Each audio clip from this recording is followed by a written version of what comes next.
Hello, Allan. How are you doing? I'm doing, Astrologyallan.com, right? A yeah, L it's L actually, A N. yeah, so we had astroallan.com, but now I'm just Allan. It's just my full name because it ties out with the YouTube and it ties out with the Instagram. Oh, So I found a wonderful millennial who's managing it finally because I'm just not good with all of the digital media stuff.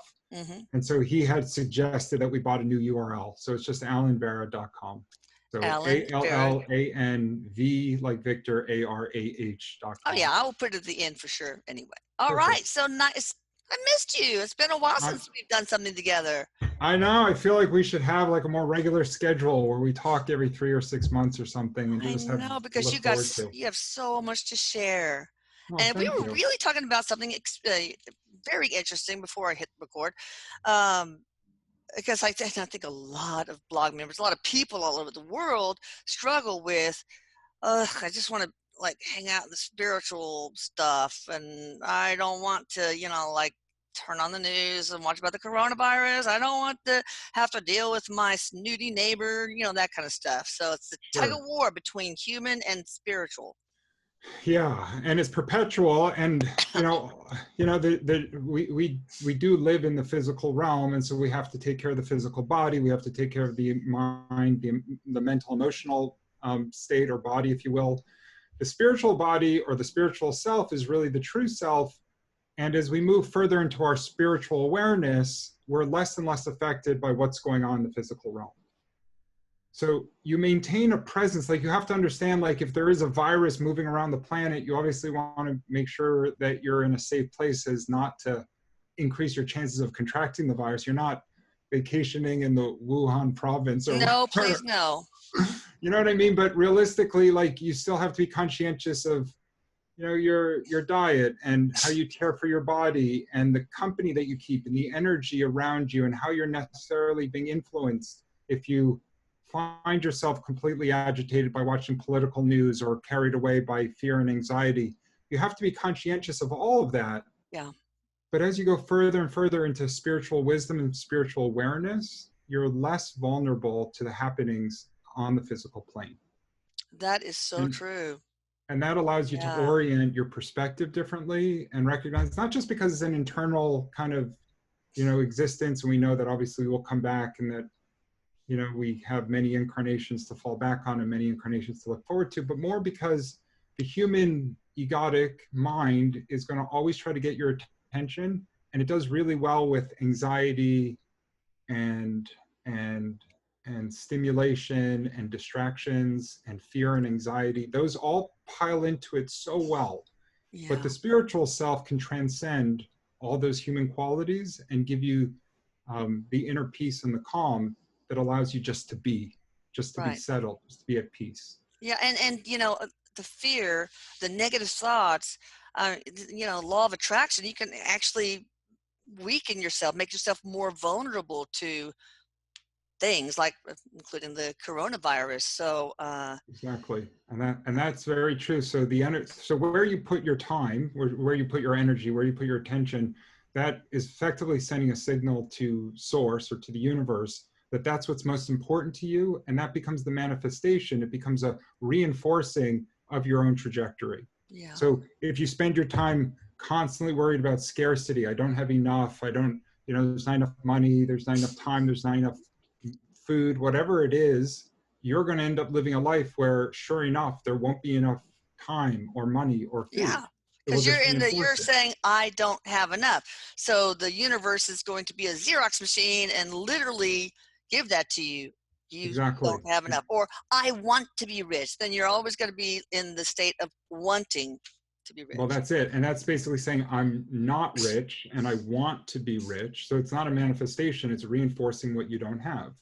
Right. And so Exactly. you start to see these mental patterns that we have. And when you, especially with like meditation and stillness, you can start to put a little bit of spaciousness between the thought or the impulse and the actual belief or the response. Oh, interesting.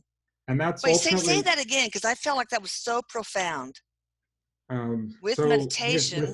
meditation or stillness, which are just spiritual practices you start to become the observer of the human mind, and you start to recognize the thought or the impulse, and then you actually get a break or a pause, which gives you an opportunity to say, how do I feel about it, and what do I want to do with it? Yeah, a psychologist once told me, I was going with a family member who was having a lot of conflict with somebody else. And she said, just pretend like you're a reporter, you know, it's like Yeah. you're observing, so interesting, you know, that Yeah. sort of thing.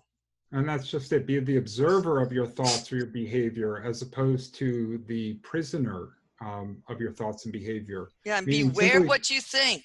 Beware well, of your but thoughts. and here's the next piece of that puzzle. Like, whatever it is that you think, that's okay. Like, you can think horrible thoughts or you can think destructive thoughts. It Hmm. doesn't really matter what you're thinking. All it matters is what you pay attention to and what you give credence to, which is what I Oh, actually want to accept and action on. So if somebody has a thought that they don't like, yeah. it's just a thought. It doesn't have any value unless they choose to action it, or unless they choose Oh, to genuinely feel that they're lesser than because of the thought. can you Right? give an example? Yeah. Maybe So like, personal or it doesn't have to be um, personal. well, so like, I don't know.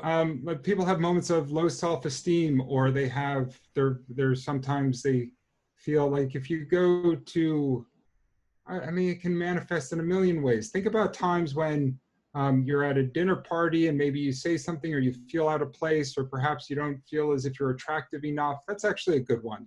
Let's say you Okay. don't feel you're attractive enough, Okay. right? Like, that's a purely egotic manifestation.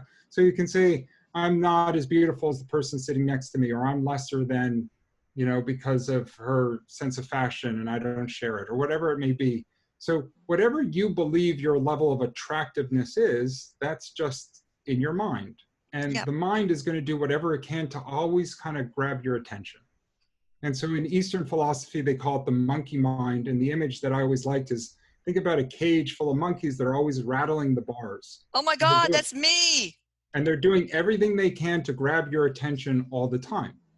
And so if they notice that when they say you're not very attractive, like, oh, we're not very attractive, that gets your attention, then all day, every day, you're going to start to see images or instances which are reinforcing in your mind that you're not attractive enough.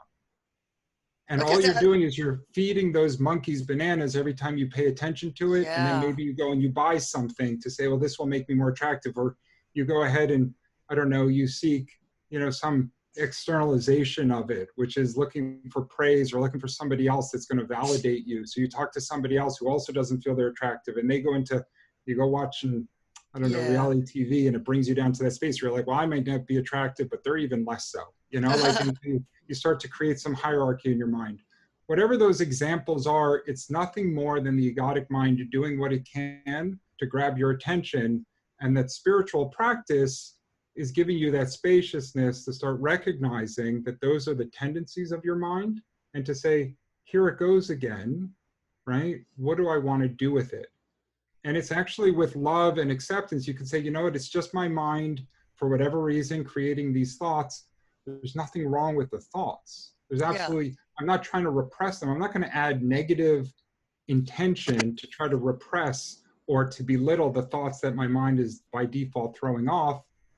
I'm just going to choose not to go ahead and pay them that much attention, Yeah, you could say, this monkey, what sex are you? Yeah, okay, okay. That's it. Ah, you would be a terrible pet. I'm going to have to put a collar on you and and let it whatever. go. I mean, yeah. So And just so if observe those, each thought and, that's exactly it. okay. If the monkeys are constantly rattling the bars and you just keep walking by and don't pay attention to it, or if you get into some of the neuroplasticity, which is like the rewiring of the brain, Oh, yeah. right? And so some Yeah. people, and I have worked with some people, they go into a meditative, like, they literally see when their mind, especially if they're really stressed out or really anxious, and whenever it happens, they literally just find their center. So they might sit and meditate for 5 or 10 minutes.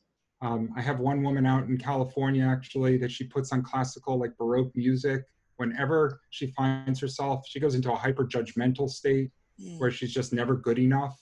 And so yeah. whenever that happens, she just puts on the music and it shifts her energetic space just slightly enough that she's trained her mind that it knows whenever she's hyper judgmental, she's going to be able to pull out of it. That's cool. Yeah, and all that you're doing is rewiring or training the mind to say, when those monkeys are rattling the cage, just keep walking by. That reminds me of the soul happy technique. And I don't know if you know about that, but y'all can go to soulhappy.com and find out. But one of the components, I mean, they have some EMDR components Yeah, and visualization. It's very complicated, but it's so easy. It's like 20 yeah, minutes a day for a week or something. And, but then you also have a smell that you associate with a thought, yeah, and and also tapping on someplace, touching someplace. Anytime you have a negative thought that yeah. seems to be recurrent, smell, touch. And So those are even more sophisticated techniques. Like EMDR is a good example of it. Or like I've done a lot of somatic work, which is basically saying there might be a trauma or something that is stored at the soma, at the somatic the level, which is the cellular cellular level, yeah. level, Yeah. or it could obviously be somewhere.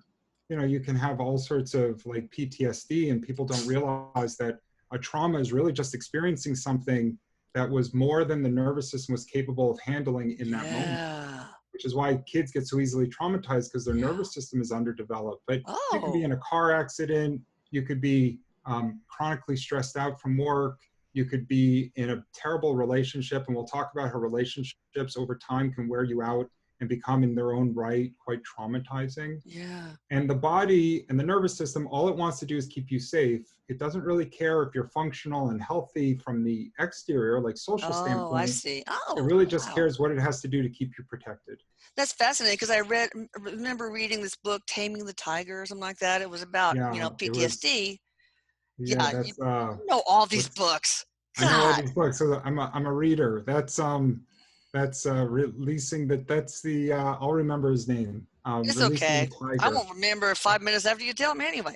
But anyway, so he said how PTSD can be caused even by Peter tonsillectomy. Levine. Yes, Peter Levine. yes. But By even, tonsillectomy. yeah, even a Medical tonsillectomy. traumas. Medical Yeah. traumas. And the People don't. child. It is so hard. Think about a child who's full of anxiety and he's being told that they're going to cut into his throat and they have to go and Yeah. fully sedate him, and he wakes up and he's got so much pain that he can't barely swallow or eat for days. Yeah.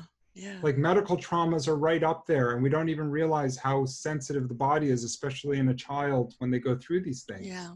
And so what ends up happening is that years and years go by, and it's not at the conscious level. You can't get to it by talking about it. You could go to a therapist your whole life and it wouldn't be able to get into these traumas because you don't even have awareness that those traumas exist. Because it's down in the cells, maybe even the Right. DNA. I don't know. So it would Yeah, be there's somatic it's kind of it's stuff, right? it's the primal brain. It's the nervous system. It's at Ah, it's the oldest part of our developmental cycle. It dates yeah. back hundreds of millions of years. Wow. It's the instinctive part of our being that says, okay, something severe happened that traumatized us. We're going to go ahead and modify your behavior for the rest of your life to make sure that you're not in that vulnerable position Mm, to potentially relive that kind of circumstance. yes. Interesting. And so if you had a challenging upbringing, you had a difficult family environment, you're just piling more and more of these protective measures which are being stored in the body, and now you get into your 20s and 30s and your whole relationship life is actually being dictated by those traumas. Yeah, and we're going to talk about relationships, but also what makes it even more complicated wrinkle is the fact that these traumas can somehow include bleed through from other lives, past or future, Yeah, and like maybe in another life at the age of 20, blah blah blah happened, and then all of a sudden you start having all sorts of problems. But well, here's what you wrote me in an email of what you wanted to cover. I'm thinking relationships, both family and romantic, compatibility, and a soul's intention prior to and during incarnation. I think it's great. okay, that's a good subject. I love it. It is. Hey, I you love it. thought of it. And, You're all that and, in a bag of chips, dude. So tell me, where do you want to well, start? so so it's like, when we get into the spiritual journey, you try to reframe the discussion as much as you can to orient from a spiritual perspective, right? Okay. Which is, okay, the human perspective is we show up, we live 70, 80 years, we die, and that's the end of it. Fine. The spiritual perspective is this is just a little stepping stone on a very long journey.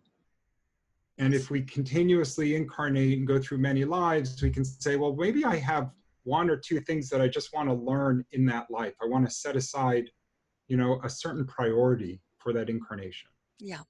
And we can learn through all sorts of experiences, but relationships are hands down one of the best opportunities. Oh God, And yes. and They are and so complicated because it involves free will on both sides, and yeah, and also and past life relationships and blah blah blah. well, Okay, and go that's ahead. just it. So no, it's beautiful. So the spiritual space does everything it can to try to understand it a little bit more, and then when you have a really good handle on it, see the incredible growth opportunities, and of course, maybe even get to so far as to say, I see the intentionality. Like I see why this relationship is unfolding. I see the spiritual value in this relationship, meaning the way my soul is actively progressing through this incarnation. Oh, And it's so so that's where hard. I know. So we think about it, and you can start to break down these relationships because they fall into, these are just general categories, and they're kind of my categories. So, there's nothing proven, so to speak, and there's a lot of shades of gray. But you start to reflect on these different relationships that you've been in, and I put them into 4 categories. It's my girlfriend's language, but she calls it the basic bitch relationships, which are just the generic ones where your intuition tells you almost immediately that the relationship is of limited potential. And usually it's just kind of filling your time and you're kind of fumbling through it. Oh, And yeah. maybe it's a little bit indulgent. You might be juggling a few of these at once, but these are the simple, Are they? You talking forgettable. about sexual, intimate relationships? Yeah, these would be Okay, romantic I relationships, got it. right? Got it. So we can start with those, and then we can move into the family space as well, because there's all that intentionality around how you contract with the family and what roles you're going to fill. Yeah. So I would say your 4 types of relationships would be your basic relationships, your karmic relationships, your soulmate relationships, which is just a nicer way of putting it. And then they call it, it's more of an spiritual urban legend, which is twin flame relationships. Yes. All right. And so the basic relationships, these are like a dime a dozen. These come and go. Maybe you date for a few weeks or a few months, but it never really gets true momentum to get liftoff. It doesn't ever really lead to much, but it's more of Okay. you're going to have a lot of these when you're young, and you're going to have a lot of these in between more meaningful, deeper, committed relationships. All right. And those because instinctively you just know that the potential, it's, even if you're attracted to them, the timing is oftentimes off, or the chemistry can be off, and certainly the intellectual qualities that you need for good quality conversation, it's almost like you're reaching a little bit. So you're just trying, but it's not quite there. And they can go on for a while, but they're just filler relationships. And it almost always means that you're at a stage in your life where relationships are not intended to be your priority. Okay. All right. And people don't realize that there's so many other things that are intended for them to focus on. And if they're spending too much time looking for a relationship when it's not their timing, it's just not going to develop. Right. Got it. The second type of relationship is a karmic relationship. And a classic karmic relationship it's at a spiritual level, which means that these 2 souls did choose to come down together, and they chose to get involved, but they chose to get involved in lessons that would they can be really intense love affairs. They can really have a lot of chemistry, but the relationship itself never quite gets to that beautiful, loving space that they can hold on to it and really revere as something incredible. Yeah. And so I say that because in a karmic relationship, you spend the bulk of your time trying to get the other person to change. Oh God. I tried that with my husband, but he is still Mr. I have spoken. No, I love Yeah. him. He's great. But no, Yeah. so we're talking about romantic relationships, right? Yeah. We're talking about Okay. romantic ones. Only these four These are are all these. romantic. Yeah. And Okay, we'll got it. transition into family-based relationships afterwards. Okay. But yeah, because so romantic relationships was obviously, if they're successful, lead to marriage and then kids and become the family unit. If you're in a karmic relationship, and I often say it like, don't marry your karmic partner, because you'll spend your whole marriage trying to change the person. But Interesting. a true indication of a karmic relationship is oftentimes more of a roller coaster based relationship where it has its ups and its downs, but it's conflict oriented, expecting or needing change of the other person, and externalizing the pleasure or the joy that they seek, which is you know, we're not working out because he doesn't do this, or we're not working out Oh, wow. because, This is fascinating. yeah. And so that's your second level. Those are ubiquitous, and those are all growth oriented. And those are two souls that have contracted to come down and say, I'm going to bring this energy and these struggles and challenges. You'll bring this energy. And we're going to go ahead and beat up on each other to try to teach that lesson, when at the end, the most powerful lesson there is acceptance, which Oh, is so there is a lesson. acceptance. It's still valuable, right? It's still All of quite these. valuable. Good. Yeah, it's still quite valuable. It's a struggle, but it's quite valuable. It's actually a little bit what you just said, which is, you know, like you said, you accept your husband basically. Like, you get to a point where you, even though the individual, um, maybe they try, maybe they don't try, maybe they become the person you want them to, but in all likelihood they never do, you can still accept them for exactly who they are. Yeah, it's like you first meet and it's like a brand new pair of Jimmy Choos, which I would never buy. And oh God, they hurt, you get blisters, but over time they break in and you know, they're soft and they're just most comfortable shoes you have. So, and Yeah, that potential. happens to be worth, I mean, just take a lot of work and compromise and acceptance, little mini Yeah. acceptances. I accept this part of you, you accept me, this part of me, etc. That's it. And so that's the grand lesson in the karmic relationships, is to move into a state of acceptance, Okay. right? And Yes. then the third relationship type, which is, it's often termed a soulmate. All these are soul mates insofar as they're souls that have decided to come down and to be together. But Okay. a soulmate relationship has romantic connotations because we think of souls that are just destined to be together, Ah, and they form something really beautiful. A soulmate relationship still has a lot of learning, and because it's still in the human form, there's always going to be struggles. There's always going to be they're two separate individuals that still have to come together and figure their stuff out. yeah. But what's different about a soulmate relationship is, it motivates you to want to be the best version of yourself. Oh, wow. And so if we think about a karmic relationship, that's you projecting out to the other person, you need to change, you need to do this, I need you to be someone different. And the karmic partner is usually either very stubborn or they're projecting back onto you what has to be changed. Soulmate relationship is exactly the opposite. It's, this relationship is full of love and um, pure in its intention. It actually lets me want to be the best version of myself. It motivates me That's what I because it's, that's what I tell people. Boy, if you want to find somebody that you want to have a love relationship, make sure it's one that, you know, it stimulates you to be the best, I say this exactly, the best version the of version of yourself. exactly it. And that And could be so, true with you know, that was my case with my kids too. I yeah, wanted to be a better person for them. So it spills over into platonic things as well, I guess. right. And so, and it does, because you can think about the parents that are always beating on their kids to try to make them more into the way they want them to be, as opposed to Mm-hmm. accepting the individuality of the child. You know, like I hear that all the time when people say, I had to go down this career path because what my parents expected of me, Oh, or that's like the I had, karmic relationship, but platonic, but but parent-child. exactly. So the same general manifestations end up showing up in the family unit as well. Yeah, wow, And interesting. I know. And so when you get into a soulmate relationship, you just want to be the best version of yourself, partly because, mostly because you love that person, but also because you go into a state of service, which is, I know that I can bring the most love and I can cherish this relationship if I continue to work on myself to make that possible. Mm. And that And if takes you're, self-love and finding a path to uncovering your authentic self, well, that's which it, we do, which which means, we have a hard time finding if we don't love ourselves. so, and we have to recognize that the human egotic mind is going to be protected and defensive, and it's going to be resistant. And so, Mm, with your spiritual growth, you can actually see when that's happening and say, you know what?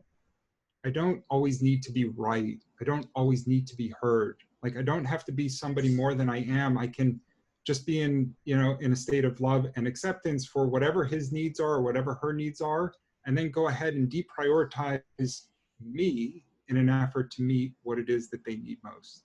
right. And if you get into a partnership relationship where the other person is prioritizing your needs, you get this wonderful synergy where two people come together and each other is the priority.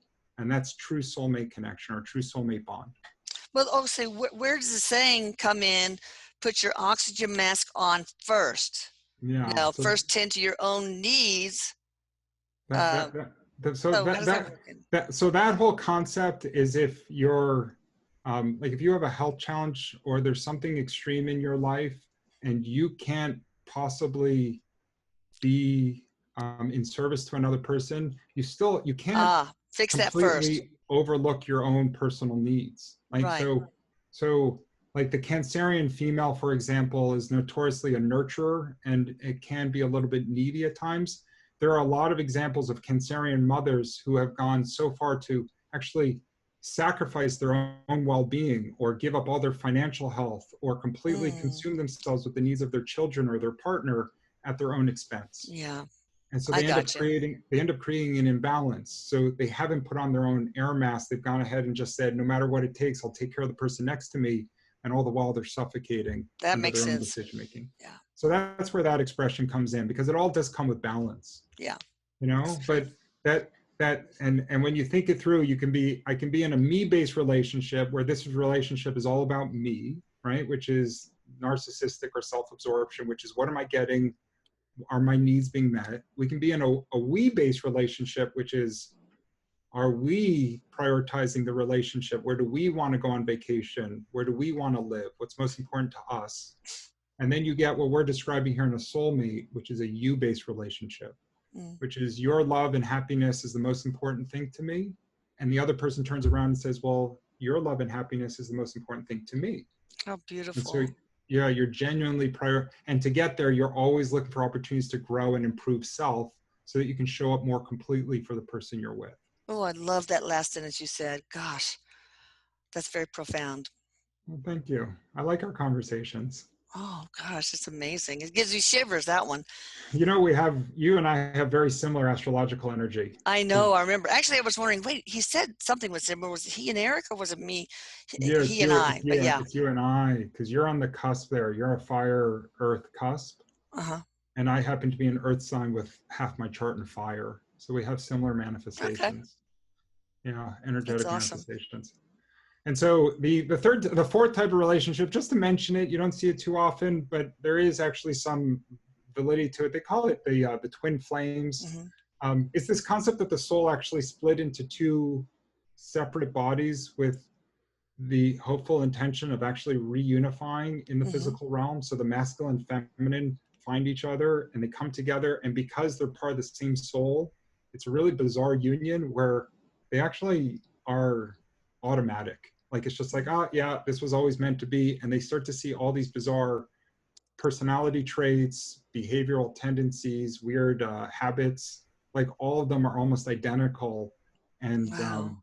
yeah, and so they talk about that. There's not as much growth that would obviously happen if you're just coming together and you're kind of the same soul and you just reunified. The urban legend says that if you're on your very last incarnation and you've just chosen to come back more for the indulgence of the harmony of the masculine and feminine, you can go ahead and create some type of environment like that. There is Yeah. also, Oh, yeah, go ahead. there is also this belief that as we evolve, as we go much deeper into our incarnation cycle, we form what's known as a social memory complex where many, many souls actually start to come together and they create such harmony because their growth is dependent on the wisdom of other souls. And so they can Wow. still break off and incarnate separately, but because they've amalgamated energetically, they have a ton of familiarity with each other. God, that's And so, fascinating. Because yeah, I was told yesterday, or maybe it was on the radio show, that Erik, yeah, it was on the radio show. Pamela Erlin said that Erik was melding with a big collective. And I can't remember why. I need to listen to that again. I oh, hear things that goes in one and out the other. But also Kim Voigt told me that I, Erik and I are twin flames. And there are weird things like we had the same initials. Our birthdays are exactly 6 months apart. We had a lot of similarities, but but the growth of each of us had to happen after we were on different sides of the veil. So so I guess it's not just romantic. It could no, be, so, and that's it. So it's easiest to see it in a romantic context because it's so yeah, pronounced, but it yes, can play out in friendships. It can play out in family, like you were saying earlier. You And know, it, it can, yeah, it, we have genders here in the physical realm. The soul is a genderless entity. It yeah, has yeah. it has the polarities. So it Mm, shows the masculine, feminine, the negative, positive, the strong, aggressive, outbound kind of determination versus the introspective, more nurturing, more internal energy, right? yeah, So all that polarity is what governs the entire incarnation cycle and the universe. But yeah. here in the physical realm, we think of it as male, female, right? We think about, the Right. unification of it differently. Um, Exactly. But I was told um, that that's why I grieved so deeply when Erik died. you know, More than all the other, and they grieved deeply too, but because we were twin, oopsie, hang on, twin flames. Oops, my volume went down, so sorry. yeah, no, that's okay. It is kind of interesting. So tell me a little bit more. So you were told that he's amalgamating with other souls at this point? Yeah, collective. I can't remember. Yeah, like a social memory complex, the collection or Yeah, the I think that's amalgamation. pretty much it. And there was a reason for that, but anyway, Yeah, it's in the last because hour of enlightenment. yeah, so Yeah, the earth itself is now evolving into a higher consciousness plane. And yeah, so the incarnations that are happening from souls that are also at that same level of consciousness. yeah. And so for many years it was what's known as a third density consciousness. Now the earth just now, it's a very long cycle, but it's just now entering fourth density consciousness, and the beings that will arrive in fourth density consciousness will be part of a collective, will be part of a social memory complex. They'll be coming together to accelerate their growth into their spiritual intention. And so if you talk about Erik, he's becoming part of a social memory complex. It means that he'll be preparing for his next incarnation as a fourth density being. He'll be part of well, A he'll be part mob, of he'll be flash part of mob. it'll still be a physical body, but they'll start to experience things that we would have thought to be only possible in the metaphysical. So Oh, access to past lives, the ability for telekinesis, which is communication through the mind, potential for levitation, for example, as the oh body gets God. lighter and lighter. So that's what ends Like up David happening. Blaine. Oh my God, I love that guy. And David Blaine. So yeah, cool. with the magician. Yes, So that's all what I'm talking about is all what ends up happening as part of the next level of I gotcha. incarnation cycles Yeah. over the next, it's a long cycle. It's a 30 million year cycle, but it's just Oh my underway God. now. I Wow. know. Well, we just finished about a I don't, 75,000 year I cycle. don't have that kind of time, Alan. You What? have you have eternity, my I dear. You know. have all the time in the world. Eventually, I want you to hopefully speak about how we can use astrology to to pick our relationships, to assess our relationship, to get the most out of these relationships, whether they're Yeah. karmic or whatever. Yeah, and so I always get myself into trouble. So I'm going to throw out the very first disclaimer, which is Join any the two, club. and I yeah, you and me both. So any two signs can make it work. All right. So that means that you can always transcend your astrology. Oh, There's yeah. we have an energetic imprint, but if we're determined enough, we can pick mismatched energies and still have compatibility. That said, there are some signs that just naturally go better with other signs, Mm-hmm.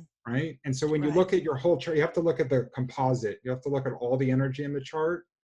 The sun and the moon speak to the conscious and subconscious. It's also the masculine and feminine. Mm-hmm. So you want to find harmony there. And then when you get into the way we love, Venus is the expression of love and beauty. Mars is the masculine intention. It's also kind of the determination. It can be, sometimes it can even show up as like sex drive, and it can show up as aggression, right? Mm-hmm. The hunt, if you will. And then the Mercury, which is our intellect, our communication style. Oh, So when you find a good partner, there's alignment, or at least an understanding of those different areas. okay. All right. And so because you have different elements, you have earth, water, air, and fire. Um, earth holds water, and air provokes fire. Mm, And so that makes sense. if you look at your chart, you say, okay, I'm a heavily an earth sign, for example, you get along fine with other earth signs, or you can hold a water sign. Oh, So yeah. when they look at the statistics around it, like male earth signs, like a male Capricorn, generally holds on very well to a female water sign, like a female Pisces, Okay. because she can be the emotion, the water, which is fluid, and he can be the stability or the grounding, which holds it. Can it be the opposite? Does it have to be the females that and the males that, or is it more It's tricky? it's more it can be the opposite, but it's much harder Oh yeah, because, and this is just my experience, when I see a male water sign, always want to pair them up with another water sign, yeah, because if I see a sensitive, emotive male water sign, Scorpios are different because it's governed by Mars, so it's a little bit stronger. But if you're looking at like a Pisces or a Cancer, if they're male, they're going to be sensitive. They're going to be a little bit more emotional. They could be more delicate. And if they get involved with a female Earth sign, she might be um, strong and consistent, which he would enjoy, but she may end up feeling like she has to wear the pants and may have to be more masculine to compensate for his more feminine emotional tendencies. well, is the part of that a social component, what we've been trained to, Yeah. uh, how society has trained us how to be a female, how to be a Yeah. male, things like that? Yeah, yeah, absolutely. So we're covering a lot of ground. So you have four different levels of compatibility. There's nurture, nature, the chemistry, which is what we're speaking of in the astrology. And then you have the age of the soul, which is your spiritual aptitude or how far you've progressed. Okay. So like nurture would be how you were raised, your cultural environment, certainly the imprinting from society. Mm, And then nature would be your biology. It would be like your IQ and anything that's physical. hmm. And then chemistry, which is what the astrology is trying to point Yeah, to, is the energetic piece. And then finally, the last one is being how far you've progressed on your spiritual path. right. The more of those elements that you have in alignment with a partner, the greater your compatibility and potential for intimacy, which So is no like, wonder it's complicated. it's so complicated, which is why when somebody's like, oh, I just want to find like that one person, it's like, well, if you're using like a swipe app, all you're really looking at is nurture and nature. How tall are they? Where did they go to school? Yeah, How old are they? Like what's their cultural background? You have no idea what their energy is, right? Which is defining the chemistry. Like with some people desperately want to jump in bed with, and other people, no matter how attractive they may seem, when you talk to them, something just seems really off and you yeah, just don't connect with it.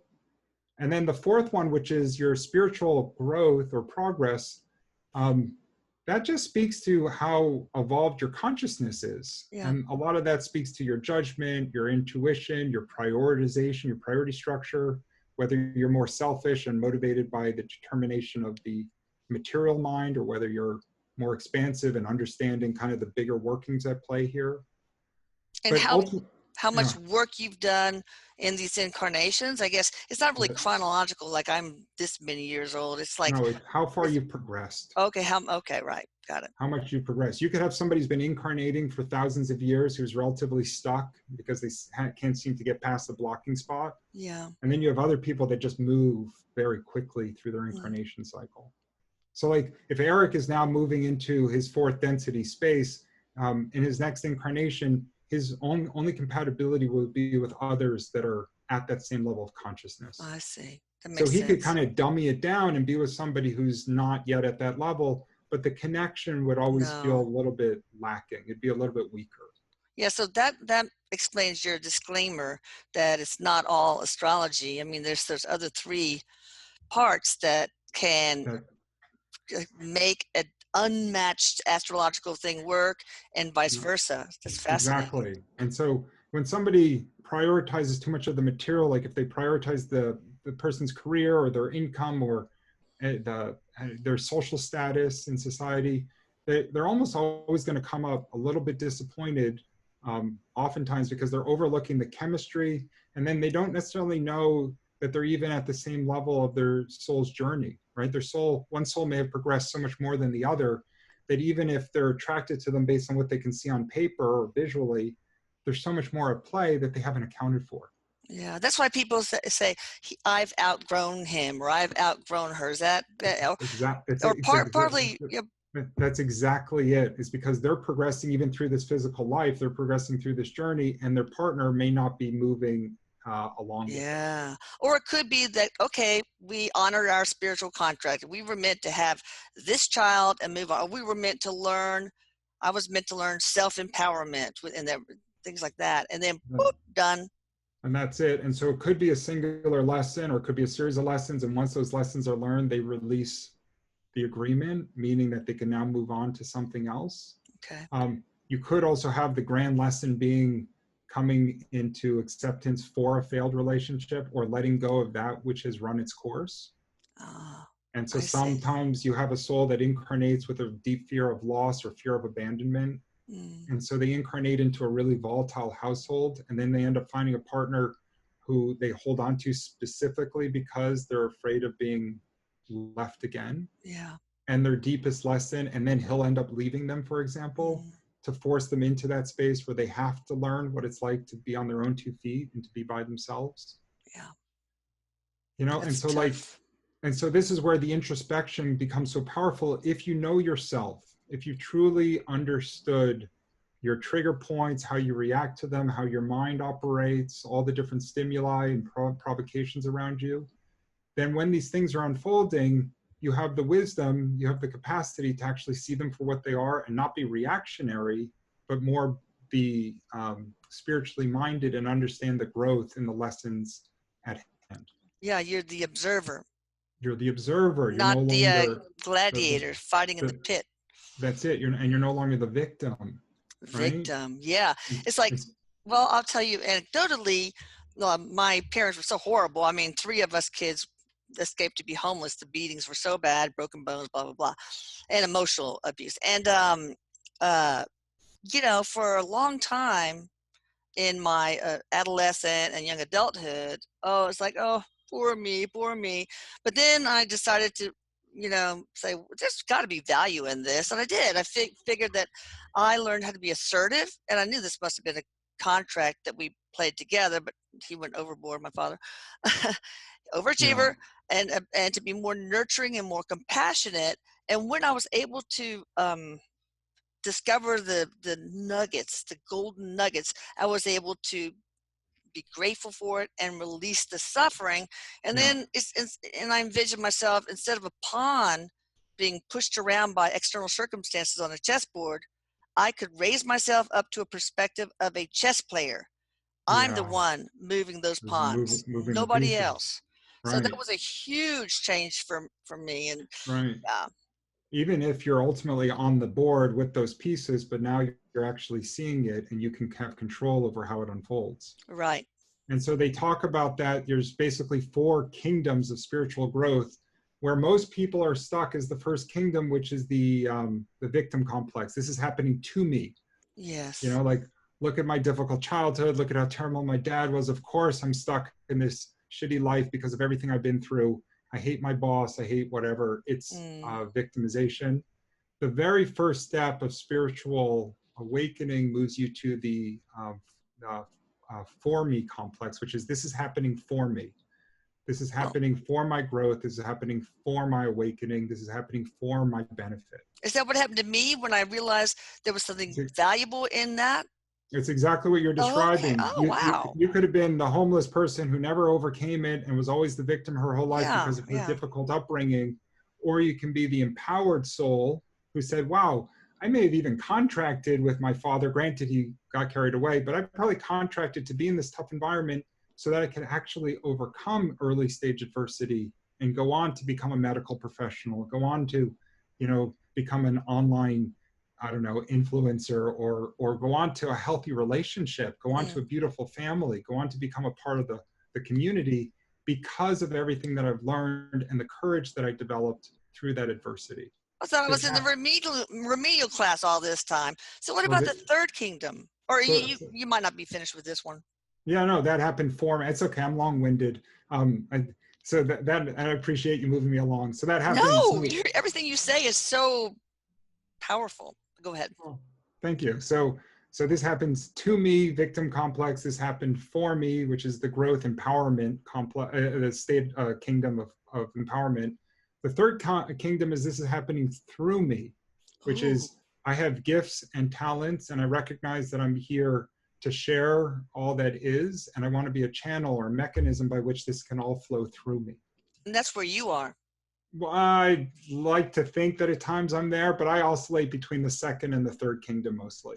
Okay. So I have glimpses of third kingdom, especially you become a bit of a channel, and you can tap into a little bit of universal wisdom, and it taps in with your own intuition, and that allows messages to flow through.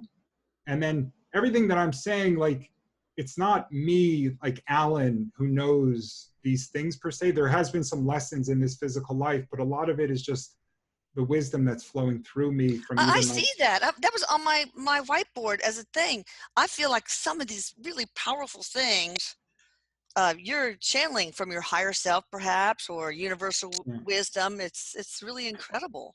Yeah, Really. and so I think, and so it's, like, we all have the ability to tap into that space and to allow these gifts to flow through us, this wisdom to flow through us. And it's particularly enhanced if you're in a state of service where you're doing it with magnanimous or generous intentions to help others. Yes. Right? So if you're like Edgar Cayce is my favorite psychic. In his incarnation before he was Edgar Cayce, he still had psychic capabilities, but he was at the gambling table and he used it to make a ton of money. Oh, And so in his next incarnation, he had to come back to make amends for that. And he went yeah. deeply into service, and he helped heal like 14,000 people through medical readings. Right? Okay.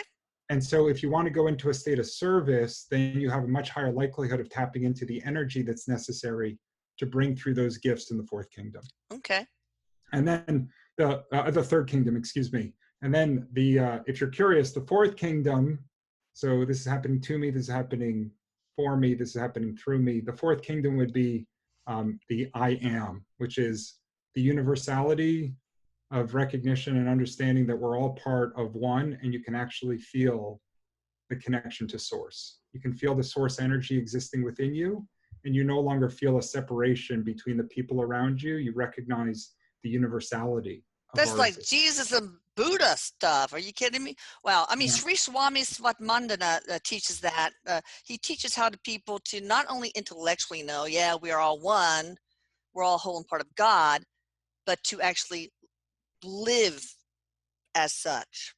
Well, that's So, it. And so you need spiritual practice to be able to move yourself through these kingdoms. And it's like if you were running a marathon, you wouldn't just get up tomorrow and just start running 26 miles. You'd be training and training and yeah. training. And you'd be training in your exercise, your nutrition, your stretching, your sleep. The same thing is true about a deep spiritual practice. Some of us can get there sooner just because we've made further progress in past lives, so we can tap in more readily. Mm-hmm. But when you speak to these monks and you speak to other deeply spiritual beings, they're putting a lot of effort on a regular basis into moving forward their spiritual practice. Yeah. And so if you have an intention of getting into the second or certainly the third or fourth kingdom, it's because it's become a priority in your life. Yeah. You That's know, like amazing. it's hours every day that moves you into that space.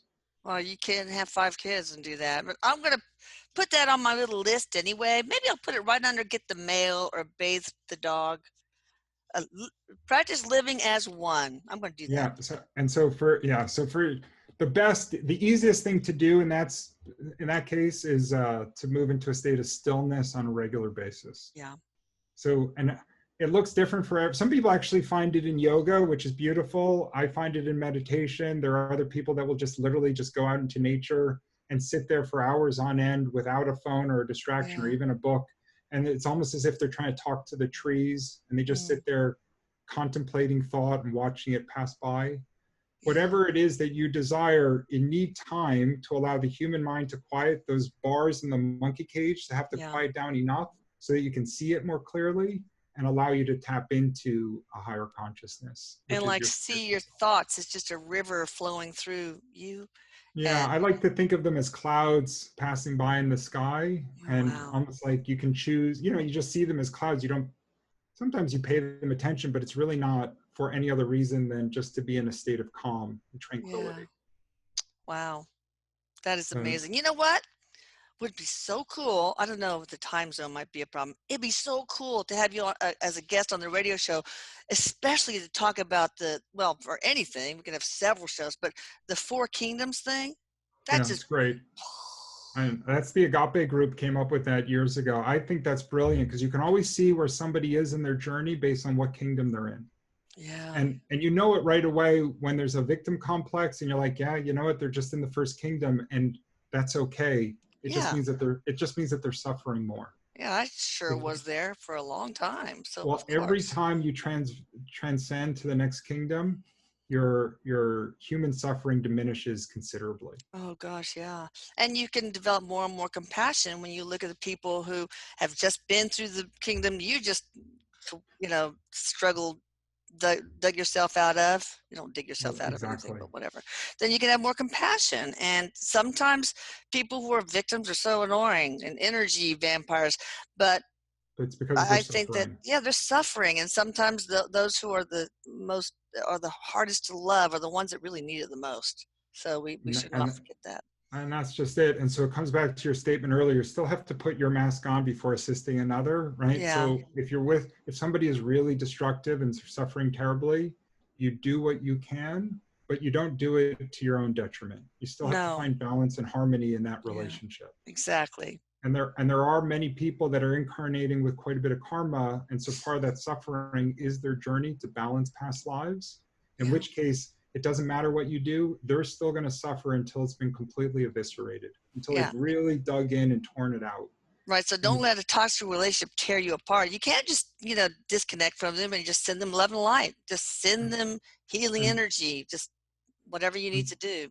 and the best example of that is drug or alcohol addiction.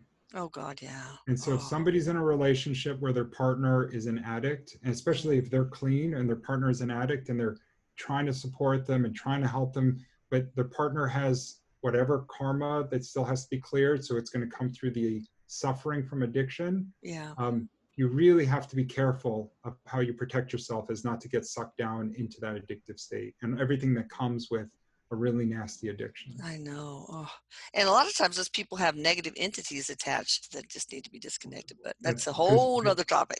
that's a whole nother topic. You've lowered your vibrational energy with excessive drugs and alcohol, and that makes you susceptible to Yeah. negative entities to come in. That's right. Wow. Okay. Well, I still want to talk to you after I stop the recording about a couple of things. But anyway, you guys, look how amazing this guy is. I mean, God, pearls of wisdom, bam, bam, bam. I, So you know how to tap into universal wisdom. I don't know what it is. It's incredible. But it's, hopefully yeah, you guys will visit his site, Allan Varah. I'll put it right here. Don't worry. I'll spell it no, it's out. great. And I will also put it in the description box. You're the best. At least I just noticed because I was so engaged in the conversation. I'm like orange on this side. I think my camera is way overexposed. Uh-oh. No, you look fine to me. Look All like you right. just got a tan. All right, I'm going to stop the recording. Just a minute, but don't go away.